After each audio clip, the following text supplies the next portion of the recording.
Good morning बच्चों। चलिए एक नए लेक्चर में फिर आप लोगों से हम मिलते हैं।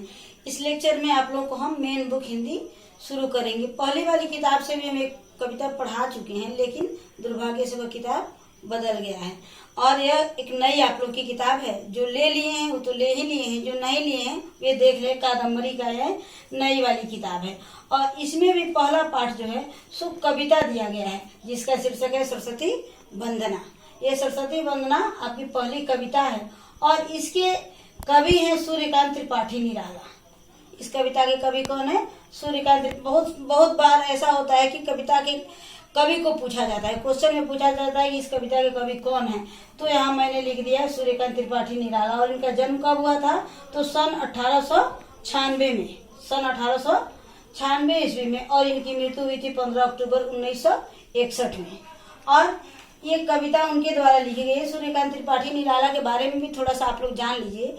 इनको कहा जाता है गरीबों के कवि। ये सबसे ज्यादा आज के दीनता, भारत की दुर्दशा पर कविता लिखे हैं और ये बहुत सारी ऐसी कविताएं लिखे हैं जो बहुत प्रसिद्ध है। इसी का यह पहला कविता आप लोग देख लीजिए। ये आप लोग का हम शब्दार्थ लिख दिए हैं। सबसे पहले आप लोग शब्दार्थ को पढ़िए और इसको देखिए। पढ़ के हम बता दे रहे हैं और इसको अपने कॉपी में आप लोग नोट कीजिएगा। कह रहा है वीणा वादिनी। वीणा वादिनी सरस्वती को कहते हैं और ये न में हर्ष दिए हैं तो ये तत्सम शब्द है और यही जब हिंदी में आएगा, वीणा वादिनी हिंदी में भी हम लिखते हैं तो वहां पर ये दीर्घी बन जाता है। तो वीणा वादिनी का मतलब होता है सरस्वती। र माने होता है ध्वनि, आवाज। र कहते हैं ध्वनि और आवाज को। मंत्र, मंत्र का मतलब होता है विचार और ख्याल। नवल, नवल कहते हैं नया को। नवल कहते हैं नया को। फिर कह रहा है जलद मंद्र। मंद्र है, इसको ध्यान दीजिएगा। जलद मंद्र, बादलों की गर्जन। मेघ जो गरजता है उसे जलद मंद्र भी कहते हैं। विहग मने होता है पक्षी, चिड़िया। और विहग वृंद, वृंद मने होता है झुंड, समूह। तो विहग वृंद मने होता है पक्षियों का समूह। तम कहते हैं अंधकार को। तम मने अंधकार। यहाँ कलुष कहते हैं पाप को। कलुष का मतलब होता है पाप। नौ मने नया। उर मने हृदय। जननी मने माँ। और ज्योतिर्मय, ये है ज्योतिर्मय। ज्योतिर्मय होता है, ज्योति मने होता है प्रकाश और ज्योतिर्मय होता है प्रकाश युक्त। प्रकाश युक्त। निर्झर, झरना। निर्झर का मतलब होता है झरना। झरना को निर्झर भी कहते हैं और ये इसका अर्थ हो गया झरना। तो आप इसको थोड़ा सा पॉज करके अपनी कॉपी में नोट कीजिए। आप लोगों ने शब्दार्थ नोट कर लिया और अब यहाँ पर मैंने कविता को लिख दिया है। जिसके पास भी किताब नहीं हो इसको पॉज करके आराम से अपने नोटबुक में नोट कर सकता है और जिसके पास किताब है वो अपनी किताब से पढ़ेगा। अब मैं कविता को पढ़कर समझा रही हूँ। सबसे पहले मैं कविता को पढ़ रही हूँ, इसको आप लोग ध्यान से सुनिए। कविता में दिया है कि वरदे वीणा वादनी वरदे, प्रिय स्वतंत्र रहो, अमृत मंत्र नव भारत में भर दे। काठ अंध उरके बंधन अस्तर, बहा जननी ज्योतिर्मय निर्झर। कलुष भेद तमहर प्रकाश भर, जगमग जग कर दे। कविता को ध्यान से सुनिए, फिर मैं इसका अर्थ समझाती हूँ। फिर कह रहा है कि नव गति नव लय, ताल छंद नव, नवल कंठ नव, जलद मंद्र नव। नव नव के नव, विहग वृंद को, नव पर नव स्वर दे। ये नौ शब्द का बारंबार प्रयोग किया गया है। ये गीतिका से ली गई है और सूरदास निराला जी की कविताओं में नौ शब्द का ज्यादा वर्णन किया गया है, बार बार रिपीट किया गया है। यहाँ आप लोग देखिए, कह रहा है कि वीणा वादनी वरदे, ये सरस्वती वंदना है और इसमें वीणा वादनी कहते हैं माँ सरस्वती को। तो यहाँ कह रहे हैं कवि कि हे वीणा वादनी, हे माँ सरस्वती, तू मुझको वर दे, वरदान दे। वर मने होता है वरदान। तू मुझे वरदान दे। प्रिय स्वतंत्र रहो, अमृत मंत्र न। हे माँ, तू मुझे स्वतंत्र आवाज दे।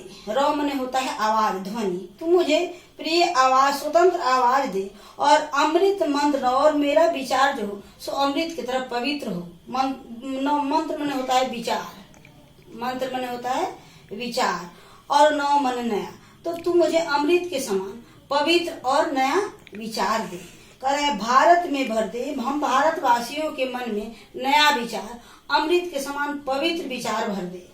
कह रहा है कि काठ अंध उर के बंधन अस्तर, मेरे उर मने होता है भीतर, उर मने भीतर, और काट मने काटना। तो मेरे भीतर के अंधकार को तुम काट दे, मेरे भीतर के अंधकार रूपी बंधन को तुम काट करके मुझे स्वतंत्र कर दे इस बंधन से। और बहा जननी ज्योतिर्मय निर्झर, और मेरे अंदर ज्योतिर्मय निर्झर प्रकाशमान झरना को बहा दे, मेरे अंदर मेरे भीतर के अंधकार को दूर करके और मेरे भीतर एक प्रकाशमान झरना को बहा दे।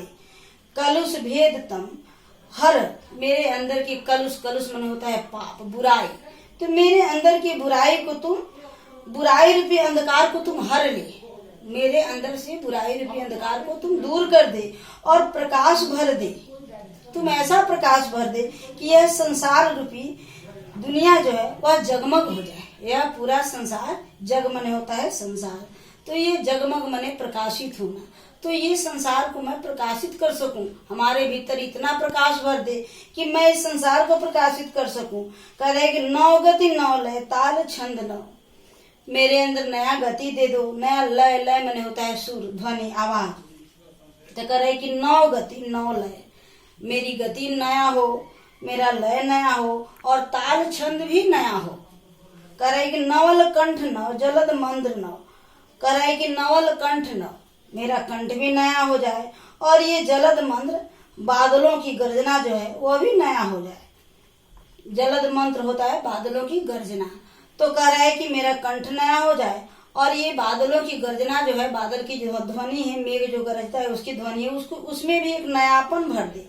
नौ नव के नौ बिहग वृंद को नौ पर नौ स्वर दे। और आकाश में जो चिड़ियाओं का झुंड होता है, चिड़ियाओं की झुंड होती है, बिहग वृंद मन होता है पक्षियों का समूह, तो पक्षियों का जो समूह होता है उसमें भी नयापन आ जाए। ये नौ नव, आकाश भी नया हो जाए और बिहग वृंद जो पक्षियों का समूह होता है उसमें भी नयापन भर दे और नौ पर नौ स्वर दे, यानी उनके पंख भी नए हो जाए और उनके स्वर भी नए हो जाए। तो ये भारत जब आजाद हुआ था या भारत की आजादी की लड़ाई चल रही थी, उस समय निराला जी ने लोगों के भीतर के विचार को नवीनता लाने के लिए इस कविता की रचना की है और इसके माध्यम से उन्होंने हम भारतवासियों को नया होने का प्रेरणा दे रहे हैं कि हमारे अंदर सारी चीजों की नवीनता आ जाए। हे माँ सरस्वती, तुम हमारे अंदर ऐसी भावना भर दो कि हम इस संसार को जगमग कर दे, प्रकाशित कर दे और हमारा विचार जो है सो पवित्र हो जाए। इस प्रकार से ये आपकी कविता पूरी हुई और इसको आप लोग अपने कॉपी में, इसको आप लोग अपने कॉपी में पॉज करके नोट करेंगे। और जो भी कठिन शब्द है उसको मैं एक बार फिर से बोल के आप लोग को बता दे रही हूँ। ये कह रहा है वीणा वादनी, इसको कहते हैं वीणा वादनी, ये लिखा गया है वीणा वादनी। ये अमृत है, ये मंत्र है, ये स्वतंत्र है, ये ज्योतिर्मय है, यह निर्झर है, ये कलुष है। उसके बाद कठिन शब्द आपको, बाकी सब तो लगभग आप पढ़ पाएंगे, बाकी सब बहुत ज्यादा कठिन नहीं है, लेकिन जो भी कठिन शब्द है उसको आप अपने कॉपी में 2 बार 3 बार लिख। एक बार फिर से मैं इसको पढ़ के सुना दे रही हूँ, आप लोग ध्यान से सुनिए। वरदे वीणा वादनी वरदे, प्रिय स्वतंत्र रहो, अमृत मंत्र नव भारत में भर दे। काट अंध उर के बंधन अस्तर, बहा जननी ज्योतिर्मय निर्झर, कलुष भेद तम हर, प्रकाश भरे। यहाँ कमा है, यहाँ जहाँ जहाँ कमा मिले वहाँ हमको थोड़ी देर के लिए रुकना होता है। कमा का मतलब होता है अल्प विराम, और अल्प विराम, अल्प मने थोड़े देर और विराम मने रुकना, तो जहाँ भी कमा है वहाँ बोलते समय थोड़ा देर रुकना होता है। तो कलुष भेद तम हर, प्रकाश भर, कलुष भेद को हर ले और प्रकाश को भर दे। जगमग जग कर दे, ये पूरे संसार को तुम जगमग कर दे, पूरे संसार को तुम प्रकाशमान बना दे। नौ गति नौ लय ताल छंद नौ, नया गति और नया लय, लय माने होता है सुर, और ताल छंद जो हम गाते हैं बजाते हैं उसे ताल छंद कहते हैं। और ताल छंद नौ, हमारा ताल हमारा छंद भी नया कर दे। नवल कंठ नौ जलद मंत्र नौ, नवल कंठ मेरे कंठ को नया कर दे और बादलों की गर्जना को, जलद मंत्र में होता है बादलों की गर्जना, और बादलों की गर्जना को भी तुम नया आवाज दे। कह रहे कि नौ पर नौ स्तर नौ स्वर दे, यानी नया पर और नया स्वर हमें दे दे। तो इस प्रकार से इसको आप लोग पढ़िएगा भी और इसको वीडियो को पॉज करके अपने कॉपी में नोट कीजिएगा। फिर हम आपसे अगले वीडियो में मिलते हैं।